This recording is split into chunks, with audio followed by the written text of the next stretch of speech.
Hi friends, ఇది వచ్చేసి 15 acres red soil అండి. ఇది మనకు వచ్చేసి Devarakadra to Baswaipalli, BT road to నక్ష రోడ్, 2 రోడ్లు ఉంటాయండి. ఇది నక్ష రోడ్, ఈ సైడ్ మట్టి రోడ్ ఉంటుంది, ఫ్రంట్ సైడ్ బీటీ రోడ్ వస్తుందండి. ఇది వచ్చేసి 15 ఎకర్స్ టోటల్. ఇది బీటీ రోడ్ అండి. ఇది స్ట్రేట్ అలా బీటీ రోడ్. ఇది Devarakadra to Basavayipalli, Devarakadra to Basavapalli road. ఇది వచ్చేసి రోడ్ ఫేస్ అండి మనకి. ఇది దేవరకద్ర టు, ఇది నక్ష రోడ్ అండి. Red side pure red. Per acre 38 lakhs కూర్చుంటే తగ్గుతుందండి. ఇదండి తొంబిట్టు రెడ్ సాయిల్ అండి. 15 ఎకరాలు.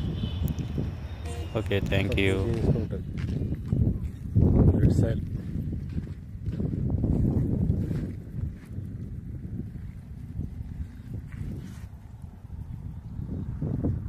బీట్ రోడ్ ప్లస్ నక్ష రోడ్.